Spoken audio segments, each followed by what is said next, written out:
사랑하는 성도 여러분, 어린 시절을 돌아보면은 여러 추억들이 있습니다. 특히 저에게는 많은 추억이 있는데요. 그 중에 하나가 어린 시절에 잠들기 전에 꼭 하는 습관이 하나 있었습니다. 이렇게 머리맡에 누워서 한쪽 손을 뻗으면은 전래동화 카세트 테이프 박스가 하나가 있었고요. 이쪽 손을 이렇게 대면은 성경동화 카세트 테이프 박스가 있었습니다. 그리고 그 가운데는 카세트 플레이어가 있었는데 약간 DJ 같이 오늘은 뭘 듣지? 이렇게 뭘 듣고 자지? 하면서 이렇게 성경동화를 듣기도 하고 전래동화를 들으면서 잠들었는데, 그 중에 이렇게 저에게 베스트 오브 베스트 꼽으라고 하면은 다윗이 솔로몬을 이겼던 그 이야기, 그 물맷돌을 던져서 이렇게 그 이야기를 테이프로 들으면 그렇게 매일 밤 설레었습니다. 나도 다윗과 같이 이렇게 마음을 가졌을 때도 있었고요. 요나의 이야기를 들으면은 도대체 물고기 뱃속은 얼마나 컸을까 그렇게 좀 두려워하기도 했고요. 무엇보다도 삭개오 이야기를 정말 소중히 여겼습니다. 요즘은 이런 카세트가 안 나오고 저희 집 29개월 된 딸아이한테 이 성경동화를 좀 들려주고 싶어서 찾아보니까 정말 좋더라고요. 그림자 극장이라고 있습니다. 이렇게 플레이어에 이렇게 테이프 같은 걸 끼우면요, 이렇게 벽에다가 프로젝터처럼 쏘면서 흑백으로 이렇게 빙글빙글 돌면서 삭개오 이야기부터 해서 여러 성경 동화들을 볼 수 있는 세상을 살고 있습니다. 다양한 이 삭개오에 대한 이 스토리들은 사실 우리에게 그만큼 가깝고 자주 들었던 이야기입니다. 너무나도 익숙하죠. 그래서 사실 이 뻔한 본문을 뻔하지 않게 하려고 애를 썼으나 어쩌면 뻔할 수밖에 없는 이 말씀이 오늘 여러분들에게 정말 하나님이 들려주시고 보여주시고 익숙했던 이 본문이 여전히 우리에게 살아 역사하는 복된 시간 되시기를 소망하고 축복합니다. 예수님께서는 여리고로 지나가시면서 삭개오를 만났습니다. 이 19장 후반부의 기록대로 예수님의 예루살렘을 입성하시기 위해 여리고를 지나가시는데요, 5장의 세리 레이를 부르시는 사건과 앞선 18장 35절 43절의 맹인의 치유의 사건과 이 두 사건은 다른 복음서에도 나오지만 삭개오의 이야기는 누가복음에만 나오고 있습니다. 이 세 사건을 연결해서 보면은 예수님은 잃어버린 자를 찾으러 오셔서 삭개오의 이야기를 통하여서 그 잃어버린 자를 찾으시는 이야기에 정점을 찍어주시고 계십니다. 재미있게도 이 세 이야기 모두 비슷한 구조를 가지고 있습니다. 예수님께서 세리들과 죄인들을 향하여서 환대하시고 예수님에 대해 누군가 수군거리고 또는 유대 지도자들이 굉장히 비난하나 식탁의 교제를 변호하시는 우리 주님의 모습이 나오고요, 잃은 자에 대한 구원의 선포와 함께 그들의 기쁨의 반응이 나오는 이 구조가 세 이야기에 모두 깔려 있습니다. 이런 렌즈를 통해서 우리가 이 본문을 살펴보면 우리가 잘 아는 것처럼 삭개오는 키가 작고, 성경에서 외모를 짧은 본문 안에 배치해서 설명한다는 것은 특별한 이유가 있는 거죠. 키가 작다라는 것, 그리고 그의 직업이 세리장이다라는 것은 그때 당시 유대인들에게는 절대 환영받을 수 없는 배경과 그리고 형편을 가지고 있음을 우리에게 보여주고 있습니다. 그런데 그의 이름의 뜻이 참 아이러니하게도 그의 이름의 원래의 뜻은 순결한 사람, 구별된 사람이다라는 뜻을 가지고 있습니다. 직업과는 전혀 다르죠. 당시의 조세 제도를 살펴보면은 이 로마 제국으로 세금을 내야 했는데 헤롯 왕이 죽은 후에 연간 800달란트라는 굉장히 많은 돈을 세금으로 냈다라고 합니다. 그러니까 드라크마, 하루에 한 명이 일꾼의 품삯으로 하면은 약 480만 드라크마를 세금으로 내었는데, 이때 당시에 남성이 노동할 수 있는 인구가 25만 명밖에 안 됐습니다. 그렇다면 비교해 봤을 때 굉장히 많은 돈을 세금으로 내야 하는 구조적인 상황에 놓여 있었습니다.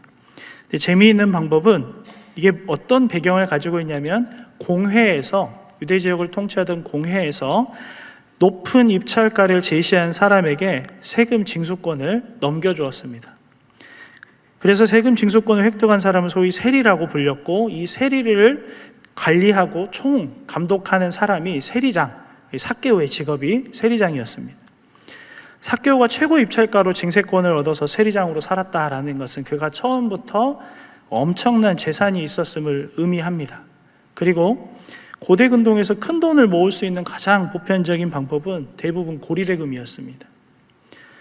따라서 우리 주님이 삭개오의 집에 들어간 것을 보고 사람들이 수군거리고 그의 삶에 대해서 비난한 것은 당연히 마땅한 일이었습니다. 삭개오는 이런 상황으로 인해서 동족으로부터 가장 혐오스러운 눈총과 멸시를 받고 있었습니다. 18장에 나오는 부자 관원과 예수님의 이 대화에서 우리 예수님은 부자가 하나님 나라에 들어가는 것이 낙타가 바늘길을 통과하는 것보다 어렵다라고 하셨습니다. 그런데 삭개오는 어떻습니까? 부자이면서 세리장입니다. 하나님 나라는 고사하고 곱게 죽기에도 쉽지 않은 삶을 살았을 것입니다. 그럼에도 예수님께서 어떤 분이신지 그가 보고자 하여서 키가 작고 사람이 많아 할 수 없이 돌 무화과 나무에 올라가서 우리 주님을 보려고 합니다. 어떻게 보면은 어린아이나 할 법한 일이었음에도 불구하고 그는 나무를 오르기를 선택하고, 우리가 잘 아는 것처럼 이 나무는 옆으로도 많이 풍성하게 자라고 높이도 18m 정도까지 자라는 큰 나무였습니다. 그의 수치와 어떤 부끄러움이나 그가 예수님을 만나고자 하는 것들을 잘 가려줄 만한 이 나무가 되었습니다. 4절부터 5절 말씀을 보시면, 앞으로 달려가 보기에 위하여 돌 무화과 나무에 올라가니 이는 예수께서 그리로 지나가시게 됨이라라. 예수께서 그것에 이르사 쳐다보시고 이르시되 삭개오야 속히 내려오라. 내가 오늘 네 집에 유하여야 하겠다 하시니, 삭개오가 예수님을 보러 올라갔지만 우리가 잘 아는 것처럼 우리 예수님은 삭개오를 먼저 불러주십니다. 그에게 내려오도록 명령하시고 그의 집에 유하시겠다라고 하시는데, 우리 상식으로도 그렇고 당시 유대인들의 문화로도 그렇고 손님이 주인에게 자신이 먼저 그 집에 가겠다라고 초대를 요청하는 것은 굉장히 무례한 일이죠.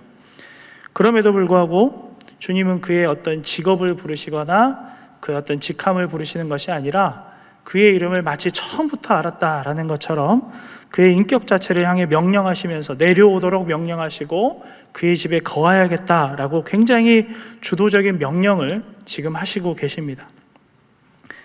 주님이 유하여야겠다라는 뜻에는 반드시 머물러야겠다라는 주님의 정말 강한 뜻과 의지가 담겨 있습니다.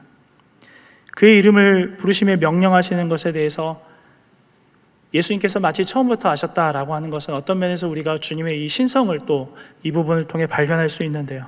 이런 주님의 명령에 대해 삭개오는 어떻게 반응합니까? 우리 6절 말씀을 함께 읽어보면 좋겠습니다. 함께 읽겠습니다.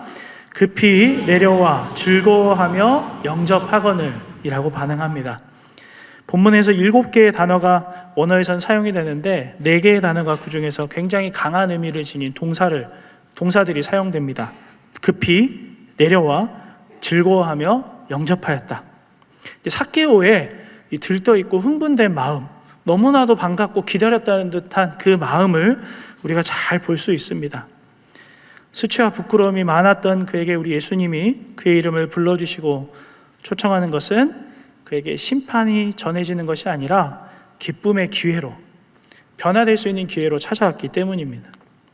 이후에 삭개오는 8절의 기록대로 인격적인 주님과의 만남에 대해 굉장히 선명한 반응을 보여주고 있습니다. 우리가 함께 8절 읽겠습니다. 삭개오가 서서 주께 여짜오되 주여 보시옵소서, 내 소유의 절반을 가난한 자들에게 주겠사오며 만일 누구의 곳을 속여 빼앗은 일이 있으면 내 갑절이나 갚겠나이다. 자신의 소유의 절반을 가난한 자들에게 주고 속여 빼앗은 것은 4배를 갚겠다라고 이야기하는데요. 앞선 장에서 부자는 재물을 포기하지 못해서 하나님 나라를 얻지 못했습니다. 그런데 본문의 삭개오는 재물을 상대화시켜서 버려버리는 용기, 그의 믿음의 결단을 내리는 것을 우리가 발견하게 됩니다.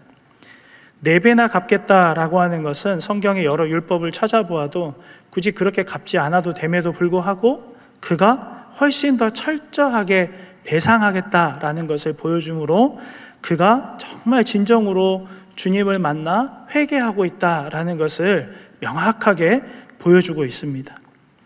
이런 삭개오의 회개에 대해서 우리 주님은 9절과 10절의 기록대로 이 집에 구원이 이르렀고 이 사람도 아브라함의 자손이며 주님이 오신 것은 잃어버린 자를 찾아 구원하려 함이니라 라고 선포해주고 계십니다. 사실 삭개오는 유대인이기 때문에 아브라함의 자손이지만 세리장이 되었고 부자였기 때문에 내적으로도 외적으로도 키가 작았고 여러 수치와 부끄러움이 있었기 때문에 구원에는, 하나님 나라에는, 아브라함의 자손에는 전혀 적합한 사람이 아니었습니다. 그런 그에게 우리 주님은 하나님의 나라에 들어가기 어렵다는 부자임에도 불구하고 그의 회개와 그의 반응에 대해서 잃어버린 자를 찾아왔다, 내가 그를 구원하였다라고 선포해 주시고 계십니다. 그의 이름의 뜻대로 그는 굉장히 역설적인 사람입니다. 순결하지 않은 사람이죠. 돈을 정말 좋아했고 탐심이 가득한 사람이었을 것입니다. 예수님을 만나기 전에 그는 잃어버린 자였으면서 동시에 부자였습니다. 그런 그가 예수님을 왜 알고자 했는지는 잘 알 수 없지만 여리고 길가에서 사실 구걸하던 맹인조차 예수의 이름을 들으면 즉각 반응했던 것을 보면 당시에 예수님을 만난다라는 것은 삶에 엄청난 변화를 불러오를 수 있는 마지막 기회이지 않을까라는 생각을 했을 수도 있습니다. 어쩌면 정말 오랫동안 혈루병 앓았던 여인이 예수님의 옷자락을 만지면 자기의 삶이 구원받을 것이다 라는 그런 믿음을 가지고 만났던 것처럼 삭개오도 이 나무를 올라갔을 수도 있습니다. 이런 삭개오가 우리 주님을 인격적으로 만남으로 말미암아 삶의 큰 회심을 경험하고 실제 회심이 열매로 나타나고 구원이 선포되었는데요. 이 본문을 통하여서 우리가 몇 가지 우리의 삶에 좀 마주해보고 말씀을 통해 적용해 볼 것을 권면드리고자 합니다.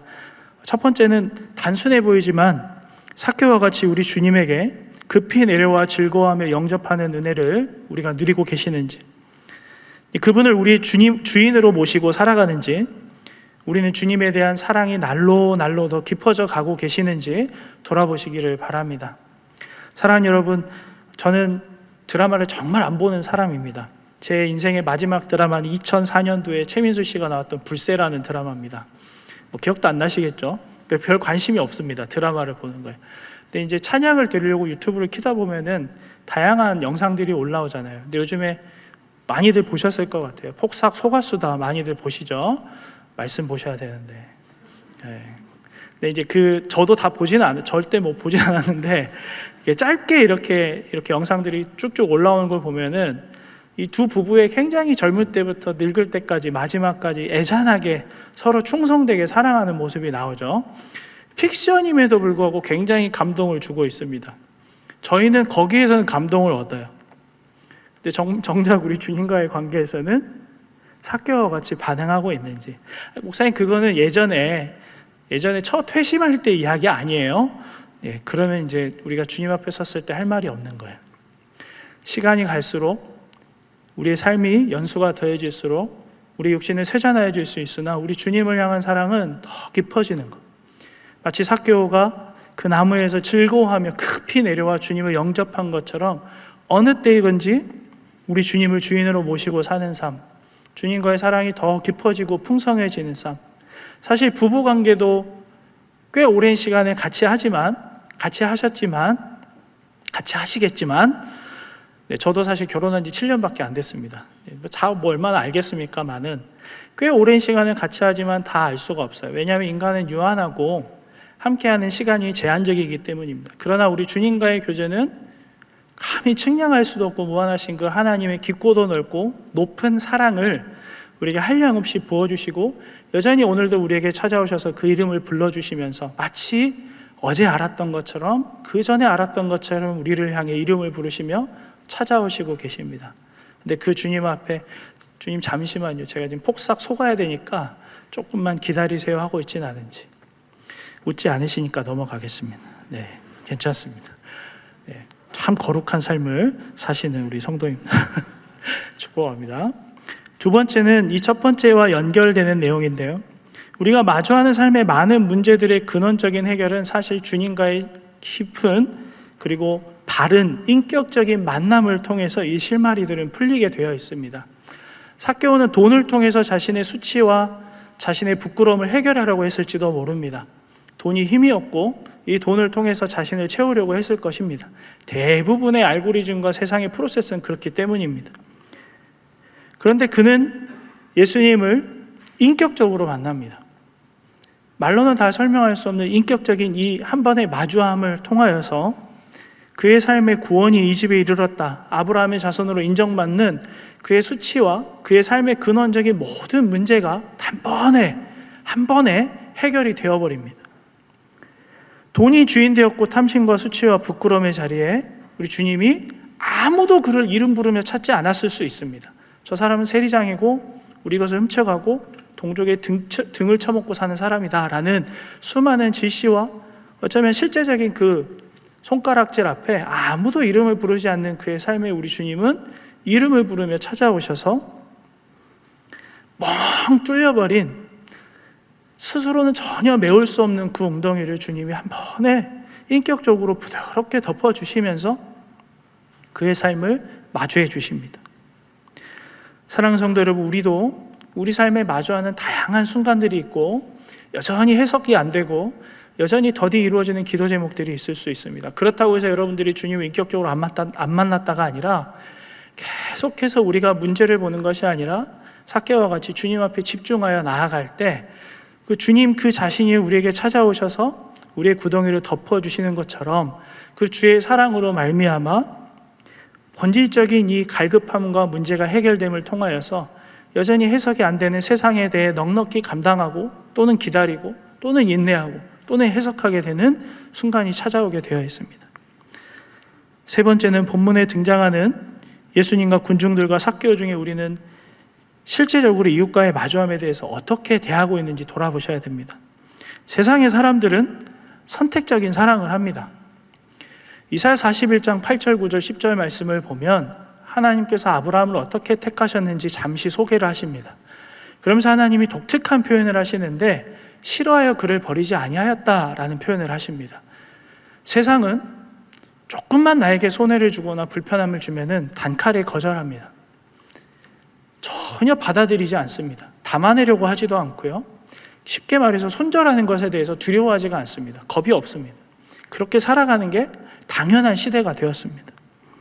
나를 기준으로 선택해서 필요를 채우는 도구로 이웃을 바라보거나 해석합니다. 내가 고용했기 때문에 내가 이만큼 주니까 이만큼 해야지 라고 바라볼 때가 참 많습니다. 근데 문제는 교회 공동체에 이런 흐름이 들어와서 우리를 혼란스럽게 하거나 착각하거나 뿌리 깊게 자리를 잡고 있다는 것이 문제입니다. 공동체가 사람을 판단하는 기준과 모습들이 하나님이 우리를 어떻게 보시는지와 또 그들을 어떻게 판단하시는가와 너무나도 다름에도 불구하고 우리는 우리가 보는 것과 하나님이 보는 것과 같다라는 착각에 빠집니다. 또는 죄인과 접촉해 세상에서 살아가는 삶에 대해서 오히려 나의 거룩을 지키기 위해서 그런 명목으로 피하고 거절하고 있는 것도 우리의 모습일 수도 있습니다.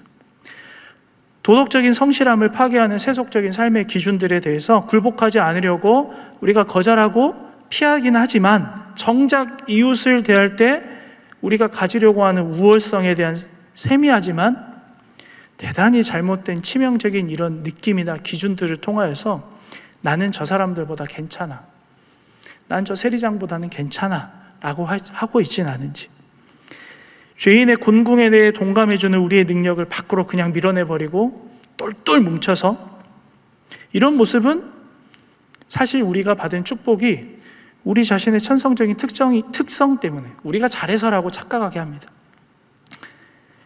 모든 것이 하나님의 은혜와 역사하심의 결과라는 사실을 잊어버리게 하고 우리끼리만 좋으면 되고 우리끼리만 괜찮으면 돼 라고 할 수도 있습니다. 삭개오는 삭개오대로 자신의 이웃을 이렇게 대했고 군중들은 군중들대로 수군거리면서 예수님도 삭개오도 이와 같이 대했습니다. 그런데 그 사이에서 우리 주님은 잃어버린 자를 찾아 구원하러 오심을 밝히고 계십니다. 사랑하는 성도 여러분, 우리가 이웃들과 마주하면서 어떻게 대하고 계십니까? 우리는 거룩을 추구해야 되지만 사실 세상에서 때묻지 않고 살 수는 없습니다. 우리가 살아가야 될 세상에서 우리는 빛과 소금으로 살아가도록 부름받은 존재이기 때문입니다. 진흙탕 같은 이 세상에 거룩 그 자체이신 주님은 성육신 하셔서 우리와 같아지셨고 잃어버린 자를 찾아 구원하고 계십니다. 그리고 우리도 그와 같이 사랑하며 살기를 촉구하고 계십니다. 사랑하는 성도 여러분, 우리의 기준으로 이웃을 대하고 나의 이익으로 이웃을 대하고 나의 편함과 불편함으로 이웃을 대하고 재단하고 있지는 않으십니까? 우리가 정말 주님의 시선으로 이웃을 바르게 바라보고 대하시기를 소망합니다. 언제 들어도 낯설지 않고 쉽게 다가오는 오늘 본문 말씀입니다. 우리에게 익숙한 이 삭개오의 이야기를 통하여서 이 복음의 원리를 다시금 깨닫게 되는 것 같습니다. 정말 자격 없는 우리에 대하여 이름 부르시고 찾아오시는 주님을 주인으로 모시는 삶, 그분과의 인격적인 만남과 교제를 통해서 여러 삶에 대하여서, 여러 순간에 대하여서 해석이 일어나고 믿음으로 반응하고 순전한 변화가 일어나는 삶, 나뿐만 아니라 이웃에 대해서도 마주함도 정말 바르게 말씀대로 우리 주님과 같이 해석하고 대하고 그런 삶을 살아가는 참 성도됨의 은혜를 누리시는 저와 여러분 되시기를 소망하고 축복합니다.